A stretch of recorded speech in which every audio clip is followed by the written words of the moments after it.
संसद का मानसून सत्र 20 जुलाई से लेकर 11 अगस्त तक आयोजित किया गया था। मणिपुर मुद्दे के चलते इस मानसून सत्र में बहुत सारे हंगामे हुए और इसके बीच सरकार ने 23 बिल पास किए। लोकसभा में तय किए गए एजेंडा के केवल 43% ही काम हुआ और राज्यसभा में 55% ही काम हुआ, यानी कि मानसून सत्र में रूटीन काम भी पूरा नहीं हो पाया। अब सत्र का रूटीन काम भी पूरा नहीं हो पाया तो नया काम तो कहां से होने वाला था। शायद इसलिए सरकार ने अपने महत्वपूर्ण कामकाज को विशेष सत्र के लिए आरक्षित किया और इसलिए सरकार ने संसद का विशेष सत्र बुलाया है। ये विशेष सत्र 18 सितंबर से 22 सितंबर तक चलेगा।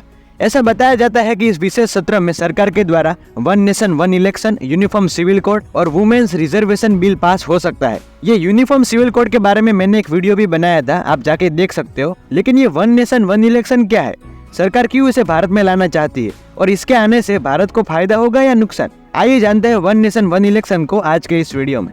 वन नेशन वन इलेक्शन सिर्फ एक चर्चा का विषय नहीं है, बल्कि ये भारत की जरूरत है। देश एक साथ चुनाव, ये चर्चा होनी चाहिए। इंडिया गठबंधन बनने के बाद भारतीय जनता पार्टी और नरेंद्र मोदी जी बुरी तरीके से बौखलाए हुए हैं।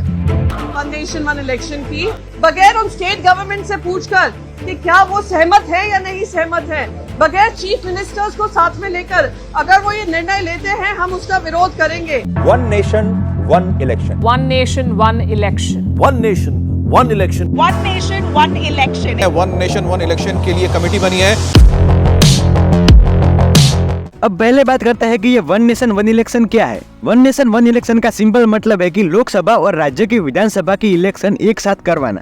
भारत में लोकसभा और विधानसभाओं के लिए आम चुनाव 5 साल के अंतराल में होते हैं, लेकिन कुछ राज्यों में विधानसभाओं के चुनाव अलग अलग टाइम पर होते हैं, इसलिए सरकारी खजाने पर भारी बोझ भी पड़ता है। इसलिए विधानसभा और लोकसभा की इलेक्शन एक साथ करवाने की सोच है। अब बात करते हैं history of one nation one election.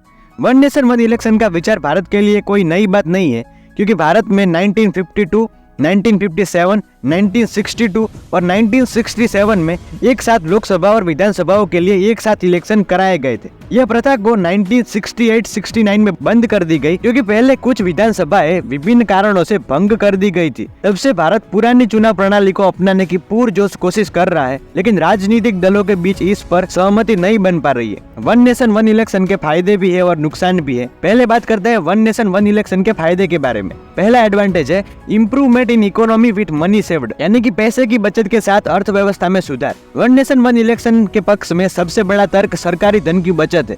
यदि देश एक राष्ट्र एक चुनाव के लिए आगे बढ़ता है तो इससे भारी सरकारी धन की बचत होगी।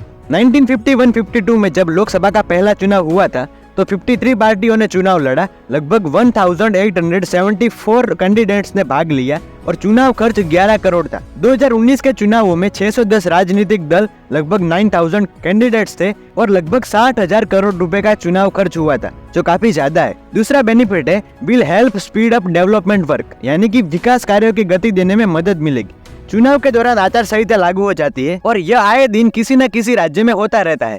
आदर्श आचार संहिता लागू होने पर जन कल्याण के लिए नई परियोजना शुरू नहीं की जा सकती, इसलिए एक बार का चुनाव केंद्र और राज्य सरकारों की नीतियों और कार्यक्रमों में निरंतरता सुनिश्चित करेगा। लास्ट बेनिफिट है social welfare focused the government machinery, यानी कि समाज कल्याण सरकारी मशीनरी पर फोकस करेगा। सरकार देश और राज्य में स्वतंत्र और निष्पक्ष चुनाव कराने के लिए भारी जनशक्ति और मशीनरी तैनात करती है। वन नेशन वन इलेक्शन की अवधारणा से स्कूलों और विश्वविद्यालय को समय पर खुलने में मदद मिलेगी। शिक्षक समय समय पर छुट्टियों के डर के बिना काम करेंगे। इसका समग्र जनसंख्या के जीवन पर सकारात्मक प्रभाव पड़ेगा। इसके अलावा वन नेशन वन इलेक्शन के आने से सार्वजनिक धन की बचत होगी, प्रशासनिक व्यवस्था और सुरक्षा बलों पर बोझ कम होगा, सरकारी नीतियों का समय पर कार्यान्वयन सुनिश्चित होगा और ये सुनिश्चित होगा कि प्रशासनिक मशीनरी चुनाव प्रचार के बजाय विकासात्मक गतिविधियों में लगी रहे। अब बात करते हैं वन नेशन वन इलेक्शन के नुकसान के बारे में। पहला डिसएडवांटेज है, ऐसा देखा गया है कि राज्यों की विधानसभाओं और लोकसभाओं के चुनाव अलग अलग मुद्दों पर लड़े जाते हैं। क्षेत्रीय दल स्थानीय मुद्दों को लक्ष्य बनाते हैं, जबकि राष्ट्रीय दल राष्ट्रीय मुद्दों को लक्ष्य बनाते हैं।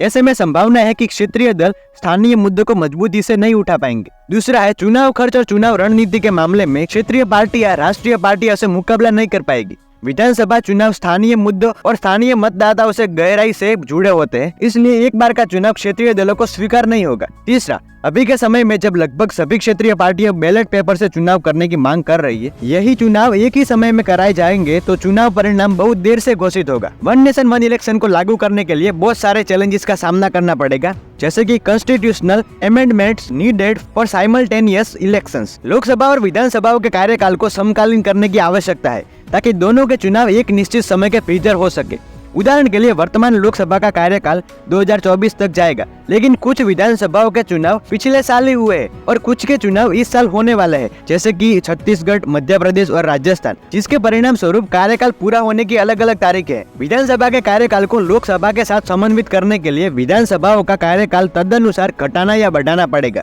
और इसके लिए कॉन्स्टिट्यूशनल अमेंडमेंट्स की आवश्यकता होगी। आर्टिकल 83 में कहा गया है कि लोकसभा अपनी पहली बैठक की तिथि से 5 वर्ष की होगी। आर्टिकल 85 राष्ट्रपति को लोकसभा को भंग करने का अधिकार देता है। आर्टिकल 174 राज्य के राज्यपाल को विधानसभा को भंग करने का अधिकार देता है। आर्टिकल 356 केंद्र सरकार को राज्य में संवैधानिक तंत्र की विफलता के लिए राष्ट्रपति शासन लगाने का अधिकार देता है। वन नेशन वन इलेक्शन के बारे में आपकी राय कमेंट में जरूर बताना। वीडियो यहाँ तक देखने के लिए धन्यवाद। यहाँ क्लिक करके मेरा यूनिफॉर्म सिविल कोड वाला वीडियो देख सकते हो। Thank you.